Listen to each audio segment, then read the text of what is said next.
Full disclosure ahead of time, I did not see this game. So what I'm about to say is not so much about the game, but about the situation that exists. So, like I said, full disclosure, I did not see this game. I'm not speaking about the game. I'm not talking about the score. I don't care about the score. I don't care about the result. But this is more so about Notre Dame, the women's basketball team, and what's going on over at Notre Dame right now. Because what I'm seeing after the first game, just looking at the stat box, like I said, I did not see the game. So take it for what it's worth. The reality is this: Notre Dame has an issue. And the issue is very, very clear. They got no depth whatsoever. They have no depth whatsoever. Let's talk about it. Welcome back, everyone, to another edition of Her Game, Her Way Women's Basketball, where we talk facts over feelings, powered by Come On Now, the podcast. I am your host, Rudy Rodriguez Showmont. Hit that like button and subscribe to the channel. Ring the bell, leave a comment. Let me know what you think about the content. As I said, I would be doing women's college ball, and I'm going to do as much as I can. And I did say I'll be watching a lot of UConn. I'll probably be watching some LSU. I'll check out Iowa now and again. I'll check out UCLA and probably Notre Dame. Those are the 5 main teams I'm going to be watching for most of this season. I'll watch others. I did look at USC stat box. Seems very, very similar to last year when they ran Juju Watkins into the ground from day one. And they're already trying to do that same stuff with their freshman phenom, Jazzy Davidson. But that's another conversation for another day. Notre Dame beats Farley Dickinson 98-52 in their season opener to start 1-0. 98-52. Now, my math says to me that is a 46-point win. Is that what your math says too? I think so. Yeah. So, from my basic math skills, that tells me that you won by a lot, right? Yeah, it does. It also tells me that when you outscored Farley Dickinson 21-17 in the fourth quarter, that you had a 42-point lead going into the fourth. You with me here?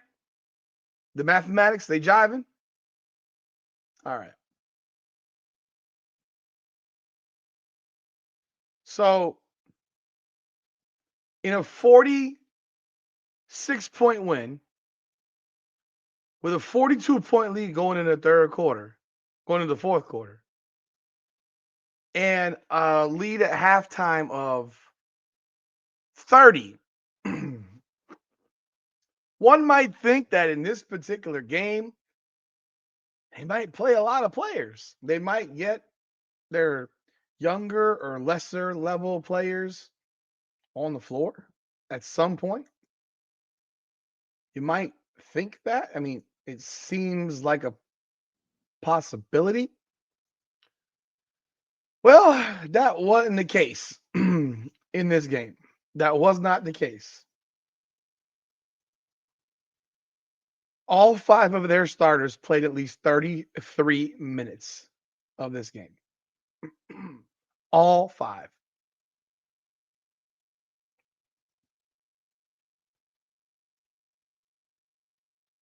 Wild, huh?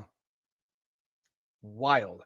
Now, I don't know what the injury situation is for this team at the present time, but what I do know is that if you are up by 42 points going into the fourth quarter, there should not be a starter left on the court unless you don't have enough players to put someone else out there. So, for example, this team, as you know, lost a lot of people to transfer. Seems like A lot of folks didn't like Hannah Hidalgo all that much, or maybe they were jealous of her. Olivia Miles bails to TCU. Kate Koval goes to LSU. And there were other players that left. The only players in their starting lineup that were at Notre Dame last year are Hannah Hidalgo, KK Bransford, and Cassandra Prosper. And they all started. They got two other players that didn't start, that didn't go there last year. Vanessa De Jesus, who went to Duke for 4 years. She's a grad transfer. And Gisela Sanchez. Gisela Sanchez went to Kansas State the last 2 years and Arizona the year before. She averaged 4.2 points per game at Kansas State.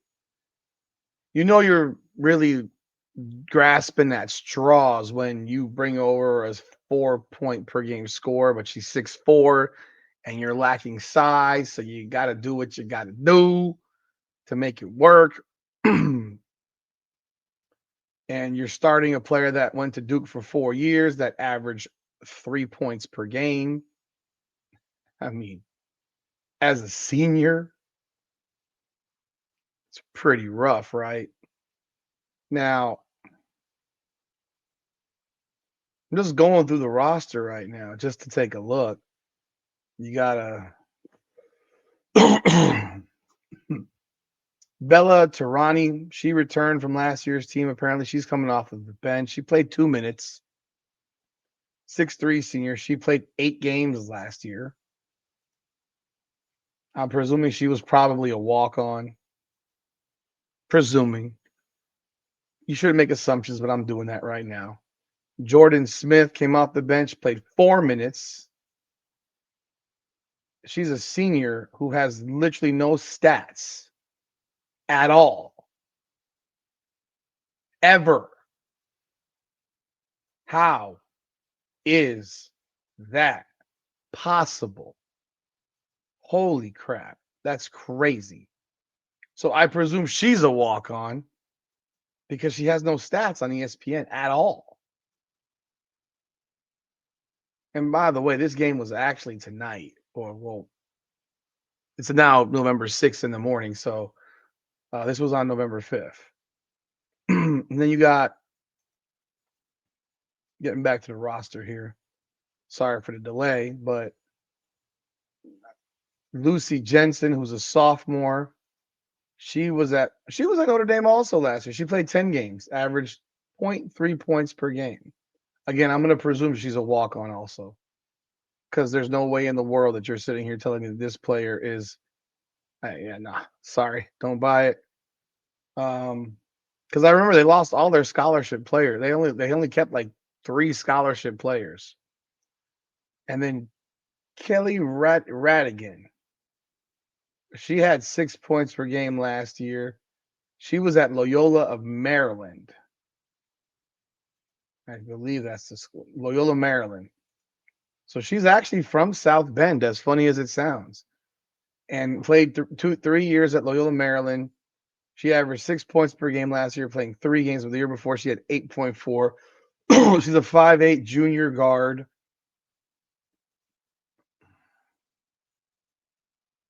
Who didn't play? They still have Ayanna Moore, a 5'8" senior who went to Vanderbilt. She averaged 12 points per game. I'm going to presume that she must be hurt. Let me look, because there's no logical reasoning why this girl wasn't playing.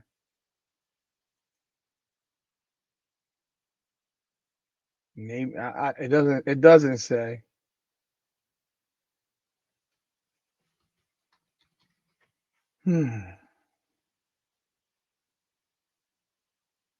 No, it doesn't say. So I don't know.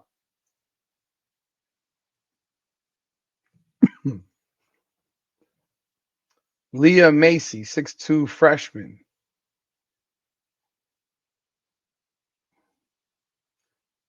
The whole point of this right here is this team has no depth. And the depth that they do have is probably Kelly Radigan played 19 minutes. She's the only one who played more than 4 minutes off the bench. In a game they led by 42 points going into the fourth quarter. I want to see when the game hit 35. So they were up 30 until the 5:53 mark. They were up 34 with 4:41 to go. They were up 36 with 4 minutes to go in the third quarter. 38 with 3:40 to go. They were up 40 with 3:30 to go in the fourth quarter. Everybody should have been pulled out of the game at that point. Seriously. I can't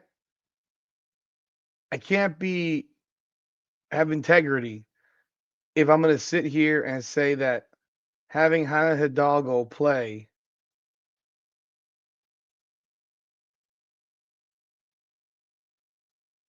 until